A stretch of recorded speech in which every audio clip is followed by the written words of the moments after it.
Hi, I'm Steve Biggery, your host for Techuisine. We're a podcast that covers the latest in restaurant tech trends, operational innovations, and strategies to reduce friction, enhance the guest experience, and a whole lot more. Each episode will feature marquee leaders, owners, operators, and innovators within the restaurant industry. Today, I have a very special guest for the first episode. It's my pleasure to introduce Scott Gladstone, the President of International and Corporate Development for Dine Brands. Scott's incredible leadership has led to amazing results and success for Dine's marquee chains Applebee's, IHOP, and Fuzzy's. Scott, we've known each other a long time, and I'm hoping that our audience can get to know you a little bit better. Well, thank you, Steve. And a pleasure to be here on the inaugural Techuisine podcast by Steve Biggery. This is exciting. It's kind of fun. Are you excited? I'm very excited. Good. I'm happy to be here. Honored to be your first guest. I'm honored to have you as the first guest. It's great. We have worked together for quite a while, probably 5 or 6 years at this point. I know you've been promoted many times since we first met.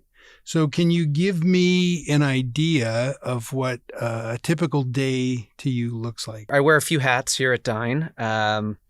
Half of my job is the leader of our corporate strategy and innovation function. So leading our strat planning process, leading all of our innovation activities. We're the tip of the spear from a business development and piloting perspective. So all the things that we've done with you on call center and automation, virtual brands, robotics, dynamic pricing, all these kind of new, exciting things. Gen AI, would love your take on that as we get deeper in the conversation. So we take a look at all those types of opportunities, and then we try to develop a business case, and then we work with our brands to get them to the restaurant. So that's about half of my job, and the other is I'm the president of our international business. So Dine has 220 or so restaurants, Applebee's and IHOP, outside of the U.S. We're in 20 countries. We have another 60 or so locations that are ghost kitchen locations across various regions. And I'm very excited about some innovation that's happening there as well. So we can talk about that. Yeah, we'll definitely talk about that. So you don't have an awful lot of free time. I shouldn't really and, ask you and a newborn at home. So congratulations. It's work. And then family, and then I sleep a little bit. Yeah, every once in a while. Mm-hmm. Yeah, nothing much has changed. It's funny, as you've evolved through, you've found a way to constantly stay busy. What can you tell us about you that inspires you in this job? Well, it's a good question. I think outside in, maybe for folks not in the restaurant industry, and maybe even within the restaurant industry, looking at legacy brands, which we've got 2 legacy brands in Applebee's and IHOP. I think there's a perception that for whatever reason that there's not a lot of innovation, or they're not contemporary in some way. But I find that from the beginning, since I joined here, has been the whole challenge: is how do you take legacy brands and how do you take the restaurant industry and make it relevant and contemporary to today's consumer? So every day is spent trying to think about how do we enhance our guest experience? How do we enhance the experience for our team members? How do we make it an easier operation overall? And so that's inspiring to me. It's just the nature of the business, the nature of the restaurant business, the nature of being in a legacy brand, and it keeps us busy. Especially in our position in the market, you always have to be thinking ahead so that you can stay on top of on top of your consumers, because it's a very competitive market, and if you don't, you'll just be left behind. It's just one of the reasons why I wanted you to be my first guest, because I think I want to surprise people. And I think with those great legacy brands, I have a front row seat to your approach to innovation and the cutting edge things your team does. But I think most people don't get to see that on a daily basis. So I'm really looking forward to unpacking some of that. We'll get to that in a little bit. What's your favorite sports team? Oh, Dodger fan. All the way. And they look good this year. They do look good. You follow baseball? A little bit, but not necessarily. Out of Denver, the Rockies are and then again, not a great ticket, we don't want to talk about the Lakers.